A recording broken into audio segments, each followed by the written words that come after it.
Hey there, fellow YouTubers, and welcome to another edition of the XX Vlogs of Maxx. Today on XX Vlogs of Maxx, I'd like to start off this vlog by showing you all a pendant I got. The cool old pendant. I don't know how well you'll be able to see that, but it's basically a cool old pendant, CM Punk pendant, if you didn't notice that. And basically, for those of you who don't know who CM Punk is one of my all-time favorite WWE wrestlers. He's totally awesome wrestler, and I have a lot of respect for him for not only being a wrestler, but for the kind of lifestyle he lives. He lives the straight edge lifestyle, and that's the kind of lifestyle where you don't drink and you don't do drugs and stuff like that. And he's just an all-around great wrestler, and I basically got the necklace or the pendant or whatever you want to call it on www.shop.com with a prepaid Visa credit card because I wasn't able to get my parents to let me use their credit card to buy it, so the only other way was to get a prepaid Visa card. So yeah, just wanted to start off this vlog by showing you all that, the cool little pendant I got from www.shop.com, CM Punk pendant. And yeah, now for the next part of this vlog, I've basically made a lot of quotes recently. The quotes that I'm about to share with you, there's 4 of them that I'm going to share with you in this vlog. All of them were made by me, and yeah, so I'm just going to get right to them. Quote number 1: what's wrong with an average guy wanting a girl or woman with the perfect body for his girlfriend?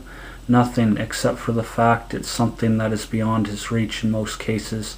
For in reality, most girls or women who have what you believe to be a perfect body are usually the same ones who don't want to be more than friends with the average guy, even though he'd probably make a better boyfriend than the better looking guy they desire to be with. Which is why I say, have reasonable expectations if you are an average guy. Now, this basically applies to me because I consider myself the average guy. I'm not overly good looking, I don't have muscles, and yeah, I'm just one of those people, like, I think it's unrealistic for a guy like me to expect to get with a total knockout type of girl with the perfect body, because girls like that have like perfect boobs and a perfect butt are usually the type of girls that like to go for the really good looking guys, which is kind of shallow in a way, but what can you do? So yeah, basically the motto of that quote is to have realistic expectations when you're an average guy looking for a girlfriend. Anyway, moving on to quote number 2. I personally believe that no matter how beautiful someone may be, even if they are as hot as a supermodel or a Playboy centerfold, that doesn't give them the right to be mean to someone or treat them like crap for being less attractive than they are. If you are someone who uses the fact they are really good looking as an excuse to be mean, rude, or hurtful towards others, that by default makes you one of the ugliest people in the world. And basically that quote is pretty self-explanatory. I hate really good-looking people who treat less attractive people like crap. Just because you're really good-looking, whether you're a guy or a girl, that doesn't give you the right to treat others like crap. And it's one of my pet peeves. It's something I absolutely hate. I hate it when really good-looking people treat us average-looking people like crap just because they're better looking, and they use that as an excuse to put others down, the fact that they're better looking. Anyway, moving on to my next quote. Quote number 3. I'll always be a bigger fan of singers who are blessed with natural, God-given singing talent as opposed to the ones who only sound good when they sing if they are auto-tuned. If you are a truly great singer with an amazing natural singing voice, then you don't need auto-tuning of any kind to sound good when you sing. Now, that quote's obviously pretty self-explanatory too. Like, if you're a singer and you can't sound good without being auto-tuned, then honestly, you're not a real sinner, because a real sinner doesn't need auto-tuned, doesn't need to be auto-tuned to sound good when they sing. An example of an auto-tuned pop star would be like Britney Spears or Kesha. Now I know I don't mean to offend any Britney Spears or Kesha fans out there, but because I know that Britney Spears had natural singing talent at one point in her career, but I've noticed as she got older, she's become an auto-tuned pop star, where basically every time she performs on stage, her voice is auto-tuned and altered so that it sounds really good. Because when you hear what she actually sounds like, she doesn't sound like that good of a singer at all, and that's the same thing with Kesha. So yeah, I just hate auto-tuned singers in general, because it proves you're not a real singer if you have to be auto-tuned to sound good. Anyway, quote number 4. When I was younger, I always felt I had to change who I was just to get people to like or love me. But as the years went by and I got older, I came to realize a very important lesson. If you let someone change who you are, then you aren't being true to yourself, because you should be happy with who you are and not feel you need to change even if others want you to. And obviously, quote number 4 is pretty self-explanatory. I'm one of those people that I will not change for anybody. And I'm also one of those people that even if I was rich, I wouldn't change. Now, some people may be skeptical out there and say, oh, Max, you probably would change if you were rich.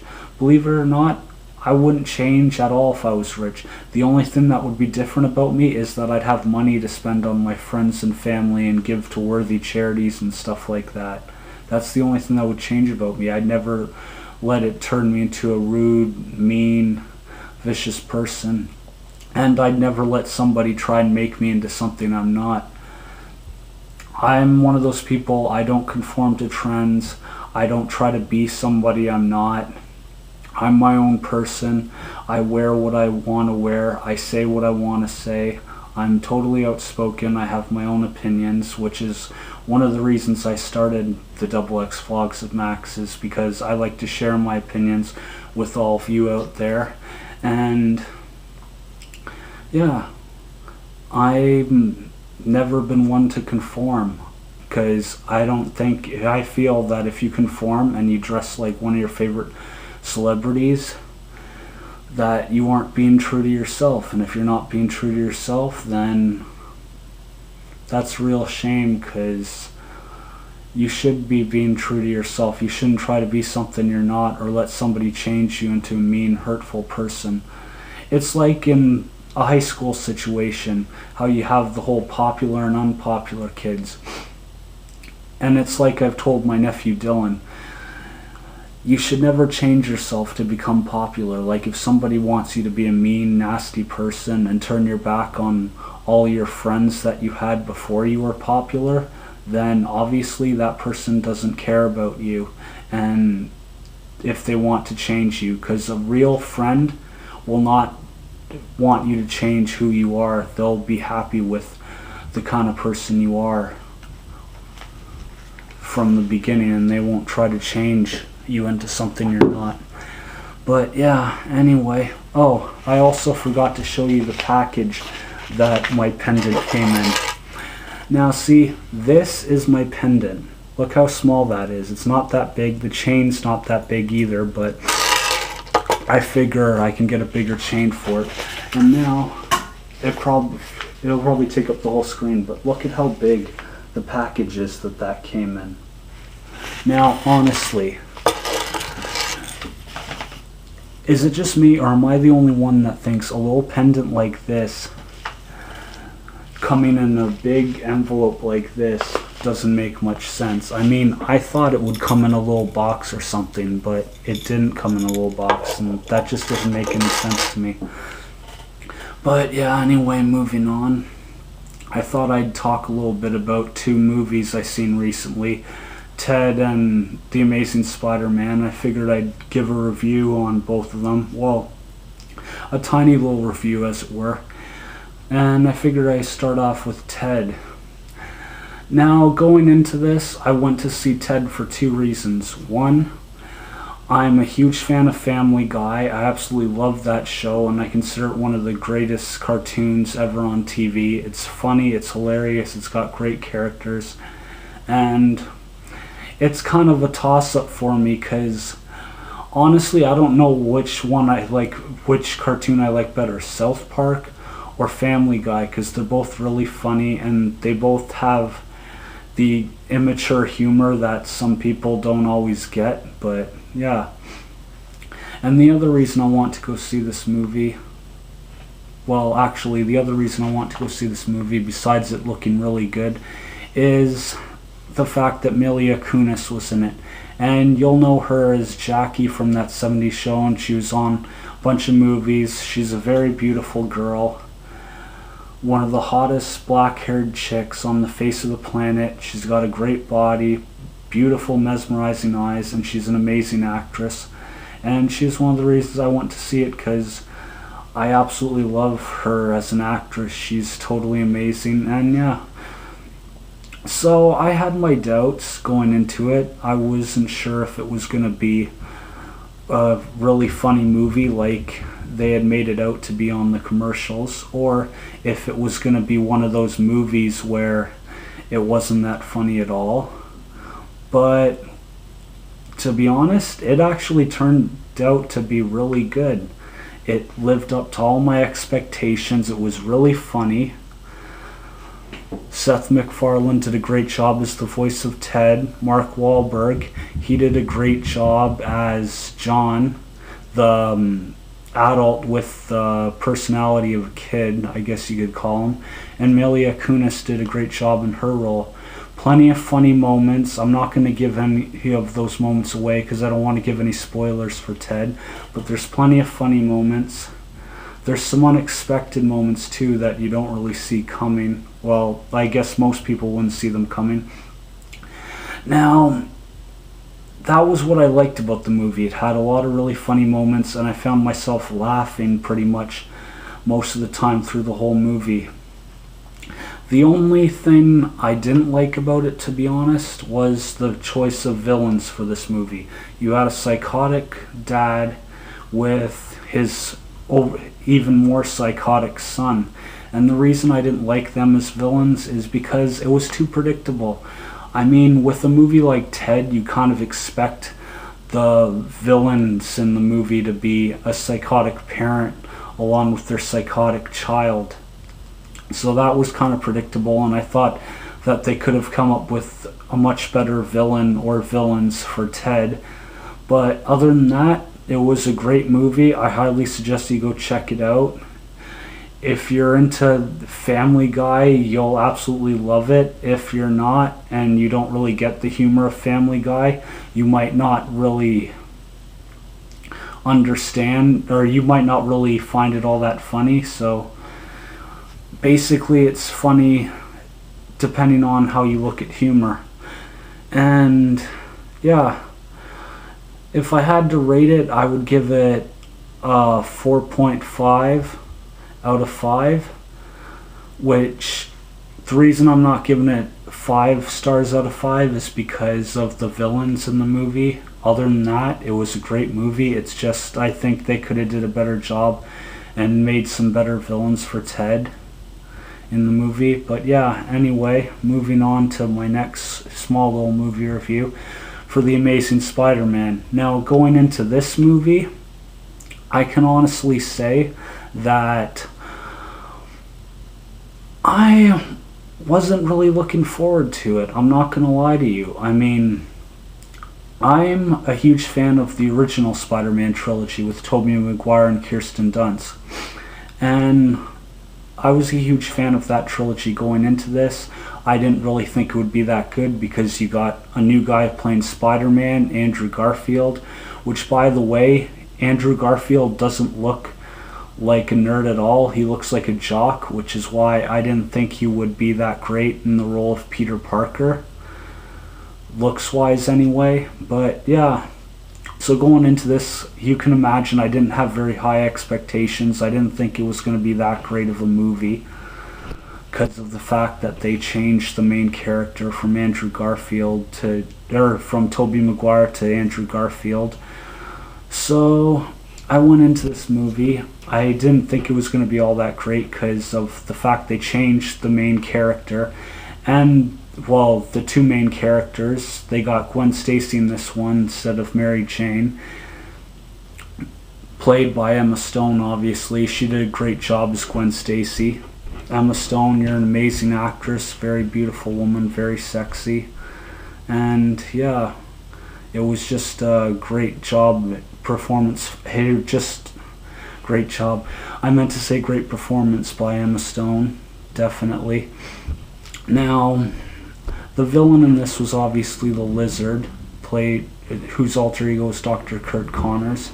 And frankly, I don't really like the Lizard as a Spider-Man villain. I think he's kind of retarded, like the Doc Ock Spider-Man villain. I've never really liked either one of them. So going into this, I wasn't all excited for the villain either. And I gotta say, going into this not having high expectations, I thought I was going to be really disappointed, but I actually wasn't all that disappointed. The acting from all the characters in the movie was pretty good, actually. It was better than I thought it was going to be, from Sally Field's acting as Aunt May and Martin Sheen's acting as Uncle Ben. They all did great jobs in the roles of their characters. Martin Sheen not so much, though. I think the guy who originally played Uncle Ben did a better job at playing him, but he did a fairly good job for playing Uncle Ben in the movie. There wasn't as much action scenes as you think there would be for a Spider-Man movie. It was kind of lacking in action scenes, but other than that, when the action scenes did happen, they were action-packed. They were really awesome to watch, and yeah, as Spider-Man, Andrew Garfield did an amazing job, much better job than Tobey Maguire.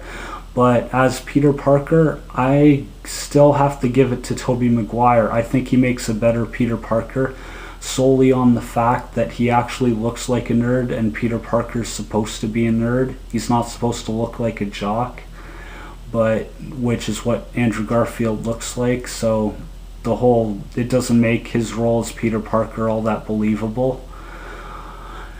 But yeah, all in all, it was a pretty good movie. Some good action scenes. There was an unexpected twist at the end that I didn't see coming. It didn't end like your typical superhero movie usually does. And you'll see what I mean when you see the ending of the movie if you go to watch it. It kind of does a whole 180 or 360, as it were, and it has an ending that you wouldn't expect going into it. So yeah, there wasn't much action, but with the action there was, it was pretty good. The CGI on the Lizard was okay. It could have been better, but what can you do? And so yeah, the only thing I didn't like about it was I think there should have been a lot more action scenes. Like, I know they went more in depth into the story of Peter Parker and how he became Spider-Man and stuff like that, and told a little bit more about his parents. But they could have had a lot more action scenes in there. Even if they had to make the movie an extra hour, it would have been worth it if they had to put more action scenes in it. So yeah, that's one thing I didn't like about it. And actually, I think that's the only thing I didn't like about it, was there wasn't enough action scenes. But anyway, out of 5 stars, I'd have to give it a 3.5, mainly because I think Tobey Maguire is better suited for the role of Peter Parker, because he actually looks like a nerd, and Andrew Garfield doesn't look like a jock. And I know that's kind of a stupid reason to some of you, that I would think that Tobey Maguire would be better suited for that role, but Peter Parker is supposed to look like a nerd. That's the whole point of the whole Peter Parker character. As Spider-Man though, Andrew Garfield did a way better job than Tobey Maguire, so I gotta give him props for that. And like I said, the only other the reason I rated it the way I did is because there wasn't enough action scenes. So 3.5 star. I think I said 3.5 stars out of 5. Correct me if I'm wrong when you watch this if you want. But yeah, that was my review on the Amazing Spider-Man. And yeah, I'm up to about 20 minutes. So before I end this vlog, I wanted to tell you about a concert coming up that I'm really excited about. It happens on the 21st of this month, and it's basically an Aaron Pritchett concert. I don't know how well you can see this, but this is my ticket to the Aaron Pritchett concert in Pendant.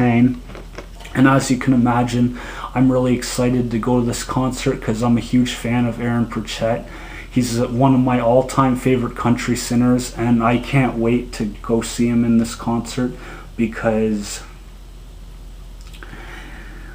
I'm a huge fan of his, like I already mentioned. At least I think I did. Or no, I said he was one of my favorite country singers. But yeah, I'm a huge fan of him. Big name country singers. I don't think any really big name country singers have ever come to our area, so I'm really excited about this. I got my ticket early, so it was only 20 bucks, and I'm really looking forward to it. I have to bring my own lawn chair, and I'll have... The great thing about this concert is it happens the day after I get paid from my job, so I'll have money to spend at the concert, and I actually get to meet Aaron Pritchett, which is going to be pretty sweet too. So yeah, when I'm going to be filming part of the concert, so that'll be in a future vlog or a future XX vlogs of Maxx vlog. So yeah, look forward to that, the footage from that concert. And there's going to be a meet and greet afterwards, so I'm going to get to meet Aaron Pritchett, which is going to be even awesome. And if I get a picture with him, I'll show you guys that in a future XX vlog of Maxx. And yeah, really looking forward to that concert. It's only like 10 days away, well 9 starting now, because it's pretty much 1:41 a.m. in the morning. I'm doing this vlog kind of late because of the fact that I didn't really have the chance to do it earlier. But anyway, I'm going to bring this vlog to an end because I'm getting kind of tired and I want to watch Safe House, or at least try to watch it before I go to bed. So yeah, this has been another XX vlog of Maxx. I hope you've enjoyed it. I know sometimes they're not overly interesting, but I try to make them as interesting as possible. And yeah, this has been Maximum Vlogging Entertainment. I'll see you later, people. And yeah, hope you're all having a great morning, afternoon, evening, night, whatever it is whatever it is when you're watching this. Anyway, talk to you later, people. Bye for now.